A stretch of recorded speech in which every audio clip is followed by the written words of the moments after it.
Hello दोस्तों, नमस्कार, प्रणाम। Umakant Yadav sir G S classes की ऑनलाइन वेब पोर्टल पे आपका बहुत बहुत स्वागत है।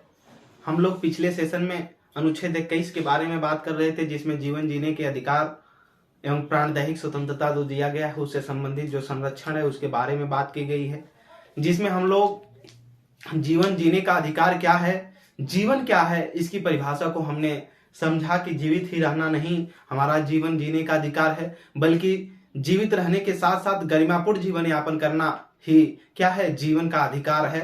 ठीक, जीवन का अधिकार हमारा मौलिक अधिकार है जो स्वतंत्रता के अधिकार में शामिल है, यानी हम स्वतंत्रता पूर्वक अपना जीवन जिए, इसमें किसी भी तरीके की बाध्यता न हो। जिससे संबंधित कई केसों को हम लोगों ने पढ़ा, जिसमें ए गोपालन case, Maneka Gandhi case, Baba Ramdev versus Delhi police.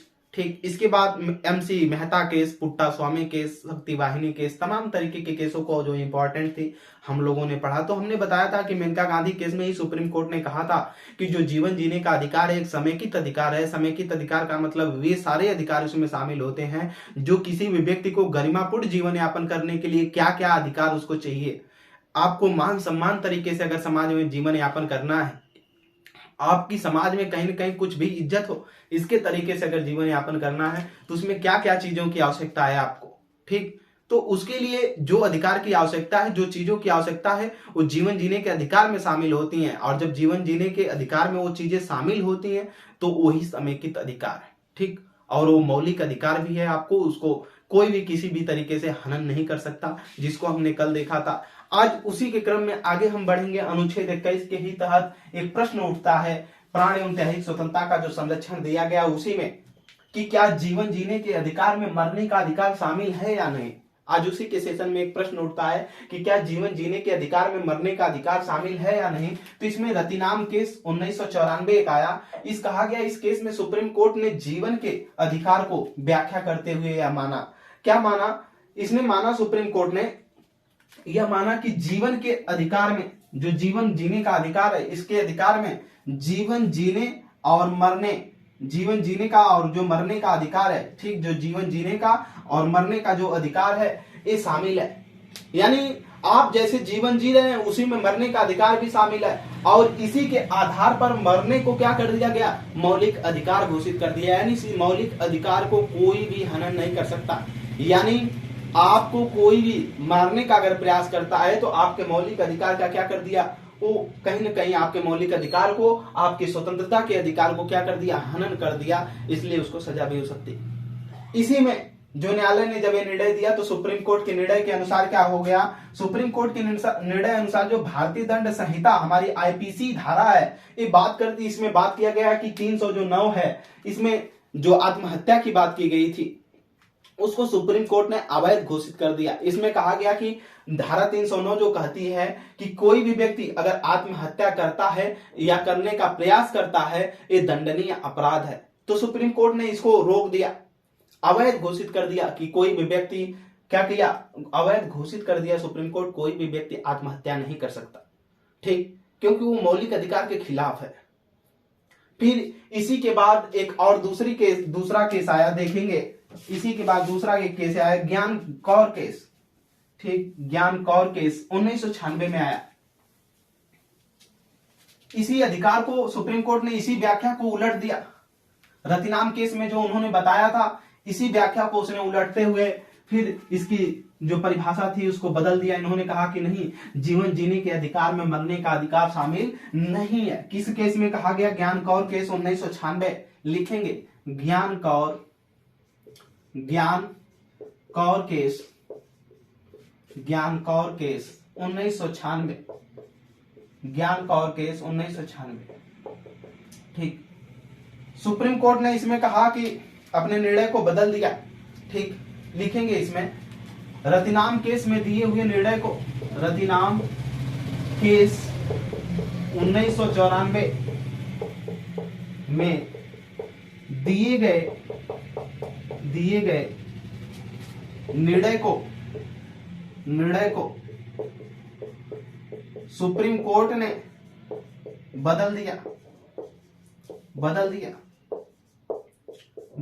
क्या निर्णय दिया, अब इन्होंने कहा निर्धारित किया निर्धारित किया, और निर्धारित किया, लिखेंगे और निर्धारित किया। क्या निर्धारित किया, देखेंगे निर्धारित किया क्या, लिखेंगे जीवन के अधिकार में, जीवन के अधिकार में, जीवन के अधिकार में, जीवन के अधिकार में, जीवन के अधिकार में, जीवन के अधिकार में मरने का, मरने का, जीवन जीने के अधिकार में मरने का अधिकार, अधिकार शामिल नहीं है, शामिल नहीं है, शामिल नहीं है, शामिल नहीं है। यानी आईपीसी की धारा 309 पुनः बहाल कर दी गई। नीचे लिखेंगे यानी आईपीसी की धारा, आईपीसी की धारा 309 को, की धारा 309 को पुनः बहाल कर दिया गया, पुनः बहाल कर दिया गया, बहाल कर दिया गया, कर दिया गया, पुनः बहाल कर दिया गया। इसमें जो आईपीसी की धारा 309 थी, इनको पुनः क्या कर दिया गया, बहाल कर दिया गया। फिर से समझेंगे इसको।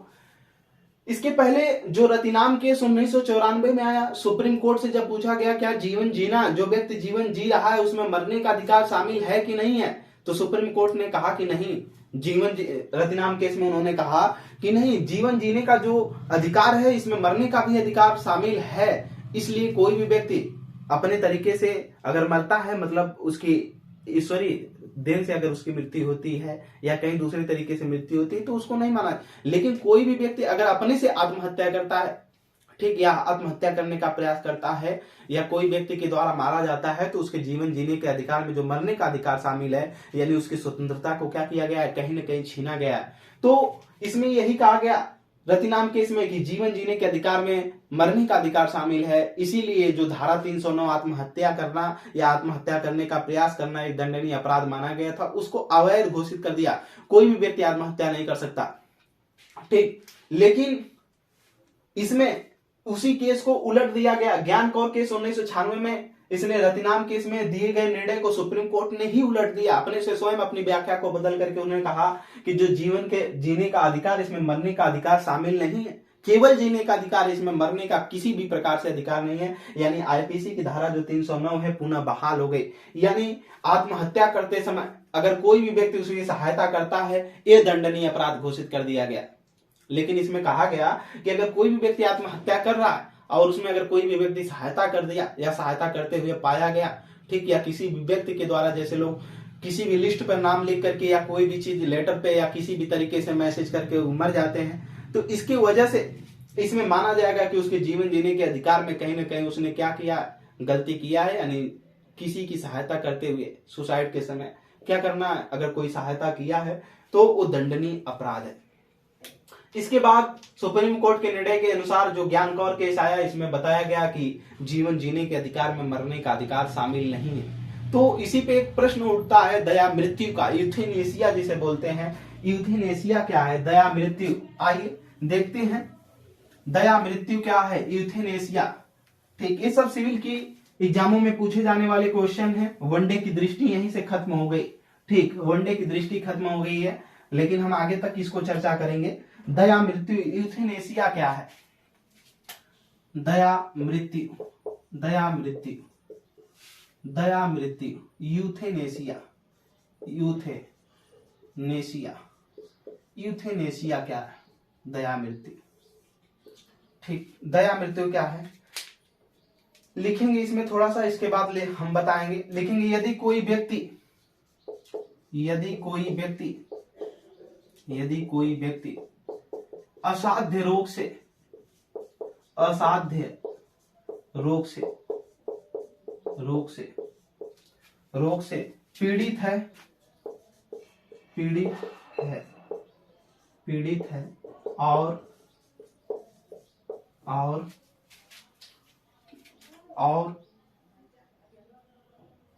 कष्ट से, और कष्ट से बचने के लिए, बचने के लिए और कष्ट से बचने के लिए डॉक्टर से मृत्यु की मांग करता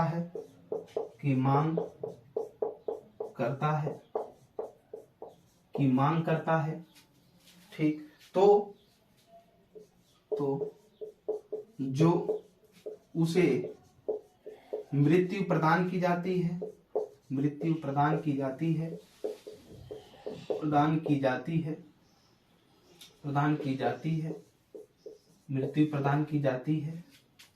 ठीक, वह दया मृत्यु कहलाता है। दया मृत्यु कहलाता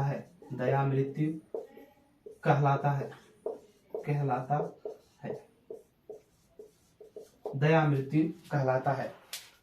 देखिएगा, दया मृत्यु कहलाता है। दया मृत्यु क्या है? यूथेनेसिया सिविल लेवल की परीक्षाओं में, पीसीएस, आईएएस, इन परीक्षाओं में पूछा गया, इनसे क्वेश्चन है, ठीक। यूथेनेसिया, यदि कोई भी व्यक्ति असाध्य रोग से पीड़ित है, असाध्य का मतलब जिसका कोई इलाज नहीं हो, ला इलाज हो, ऐसी बीमारी है जिसका कोई साध्य ना हो, ठीक, किसी भी तरीके से उसका इलाज संभव नहीं है, और वह कष्ट से बचने के लिए, कष्ट से बचने के लिए, जो उसको पीड़ा हो रही है उससे बचने के लिए वो क्या करता है? डॉक्टर से मृत्यु की मांग करता है। किससे? डॉक्टर से अगर कह रहा है कि हमको ऐसी दवा दे दीजिए कि हम अब नहीं जीने की इच्छा है ही नहीं, ठीक, हॉस्पिटलों में जाएंगे तो ऐसे बहुत से लाइलाज बीमारियां हैं जिनके पास, जिन मरीजों के पास, ठीक, ऐसे बहुत से व्यक्ति हैं जिनको सेवा करने के लिए कोई नहीं है, ठीक, और जिनके पास ऐसा पैसा भी नहीं है, तो वो ऐसे ही मांग करते हैं डॉक्टर से कि कोई ऐसी दवा दे दीजिए कि हम बचे ही नहीं, ठीक। तो जो उसको मृत्यु प्रदान की जाती है डॉक्टर के द्वारा, ठीक, जो उसको मृत्यु प्रदान की जाती है वही क्या कहलाती है? दया मृत्यु कहलाती है, यूथेनेसिया कहलाती है, ठीक। जब ये बात आई तो इसी से संबंधित एक केस आया, ठीक। दया मृत्यु की परिभाषा तभी निकलती है, ठीक। केस आया क्या? अरोड़ा शानबाग केस 2011, अरोड़ा शानबाग केस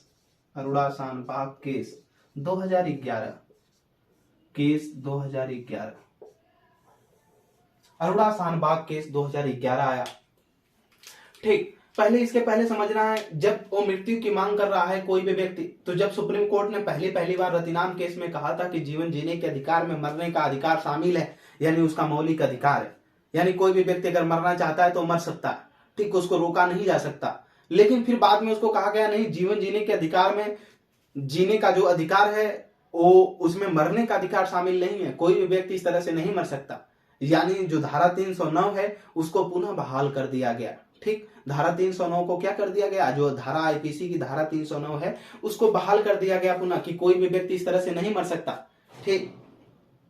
तो अरोड़ा शानबाग केस 2011 आया इससे संबंधित, कि कोई भी व्यक्ति अगर असाध्य रोग से पीड़ित है और कष्ट से पीड़ित है, अगर वो डॉक्टर से मृत्यु की मांग करता है तो उसे मृत्यु प्रदान की जाएगी या नहीं की जाएगी, या जो प्रदान की जाती है उसी को दया मृत्यु या यूथेनेसिया बोलते हैं। तो अरोड़ा शानबाग केस, अरोड़ा जो शान थी, अरोड़ा शानबाग, ठीक, ये एक मुस्लिम महिला थी, दिल्ली, मुंबई के हॉस्पिटल में काम करने वाली एक नर्स थी, और इन्हीं के साथ एक वहां के प्राइवेट वार्ड बॉय जो था हॉस्पिटल में काम करने वाला, उसी ने इसके साथ बलात्कार कर दिया था। और बलात्कार जब किया तो अरोड़ा शानबाग केस को, इसकी हालत इतनी मतलब खराब हो गई थी कि इसको कोमा में जाना पड़ा, और जब कोमा में चली गई तो इनके तरफ से एक वकील ने न्यायालय में अपनी याचिका दायर किया, और याचिका दायर इसलिए किया कि इनकी कोमा में चली गई थी, और जीवन रक्षक प्रणाली एक होती है, जीवन रक्षक प्रणाली का मतलब वेंटिलेटर जिसे बोला जाता है, जिसपे आखिरी समय में ऑक्सीजन के ही आदमी स्थिति पर चलता है और कहीं उसका कोई भरोसा नहीं है, ठीक, ऑक्सीजन लेवल पर ही चलता है और कुछ नहीं। तो ये लगभग लंबे समय तक, कई महीनों तक जीवन रक्षक प्रणाली पर चलती रही, ठीक, वेंटिलेटर पे थी। तो इनके वकील ने इनके कहने की वजह से डॉक्टरों से मृत्यु की मांग की कि ज्यादा समय तक हमको रखे न, होता है ना, मरीज जब परेशान हो जाता है तो मांग करता है। तो इनके वकील ने न्यायालय में सुप्रीम कोर्ट से, ठीक, मृत्यु की मांग किया, यानी दया मृत्यु की मांग को लेकर के पहुंचा कि ऐसा सही है या नहीं। तो सुप्रीम कोर्ट ने जो यूथेनेसिया थी, दया मृत्यु का दो तरीके से, इसमें दो तरीके से इन्होंने बताया कि जो दया मृत्यु है, दया मृत्यु दो तरीके की, इन्होंने दो तरीके से परिभाषित किया। एक तो कहा सक्रिय सक्रिय दया मृत्यु, सक्रिय दया मृत्यु जिसे बोलते हैं एक्टिव यूथेनेसिया, और दूसरा इन्होंने बताया निष्क्रिय दया मृत्यु, निष्क्रिय दया मृत्यु, निष्क्रिय दया मृत्यु, निष्क्रिय दया मृत्यु। एक तो सक्रिय दया मृत्यु का मतलब है अगर कोई भी व्यक्ति मांग करता है, ठीक, लाइलाज बीमारी से है और वो मांग करता है, ठीक, उसकी पास लाइलाज बीमारी है, असाध्य रोग है, अगर मांग करता है तो डॉक्टर अगर कोई भी इंजेक्शन देता है तो सक्रिय दया मृत्यु के तरह से उसको सक्रिय दया मृत्यु देगा, एक्टिव एथोनेसिया, एक्टिव, ठीक। इसको सुप्रीम कोर्ट ने गलत ठहराया, ऐसा नहीं किया जा सकता। अगर उस व्यक्ति का कोई सेवक नहीं है, रक्षक नहीं है, तभी ऐसा किया जा सकता है। इन्होंने निष्क्रिय, सुप्रीम कोर्ट ने निष्क्रिय दया मृत्यु को सही ठहराया, यानी जो व्यक्ति जीवन रक्षक प्रणाली पर जीवित है, कोमा के अंदर है। कोमा क्या होता है? आपकी सांसें चल रही है, वही हमने बताया, वेंटिलेटर के बेड पे है। तो सुप्रीम कोर्ट ने निष्क्रिय दया मृत्यु को, ठीक, सुप्रीम कोर्ट ने पैसिव जो था, निष्क्रिय दया मृत्यु, पैसिव यूथेनेसिया था, इसको उसने सही ठहराया। कहा कि किसी भी व्यक्ति को अगर जो जीवन रक्षक प्रणाली पे है और उसका कोई भी देखभाल नहीं करने वाला आगे भविष्य में ऐसा कुछ लगता है, ठीक, और अगर वो व्यक्ति चाहता है तो ऐसे समय में उसकी जीवन रक्षक प्रणाली हटा लिया जाए, यानी वेंटिलेटर से जो है उसके ऑक्सीजन को हटा दिया जाए, वो खुद इसके बाद इससे मृत्यु हो जाएगी उसकी। यानी निष्क्रिय दया मृत्यु को सुप्रीम कोर्ट ने सही ठहराया, ठीक।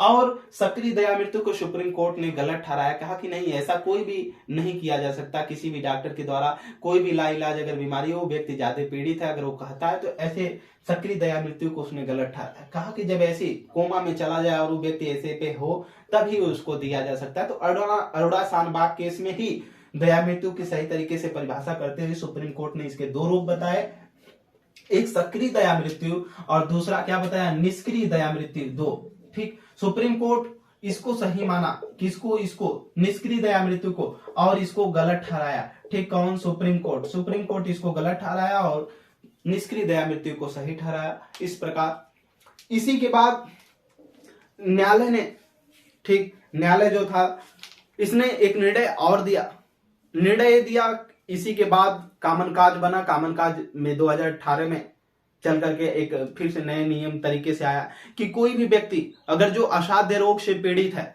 और असाध्य रोग से अगर वो पीड़ित है, अगर वो भविष्य में अपनी वसीयतनामा लिखना चाहता है किसी के नाम से कि हमें जब भी हम कोमा में आके भविष्य में उसको पता है कि हम अगर जा सकते हैं, तो अगर वो वसीयतनामा लिखता है या जो कुछ भी पत्र लिख देता है कि अगर हम कभी भी कोमा में चले जाएं तो ठीक जितना भी हमें क्या है, निष्क्रिय दया मृत्यु दे दी जाए, और वो जितनी भी बार चाहेगा उसको लिख सकता है, उसको बदल सकता है, उसको फाड़ सकता है, ठीक, अपनी बातों को बदल सकता है। अगर कोई भी व्यक्ति असाध्य रोग से पीड़ित है तो ऐसा वो कर सकता है।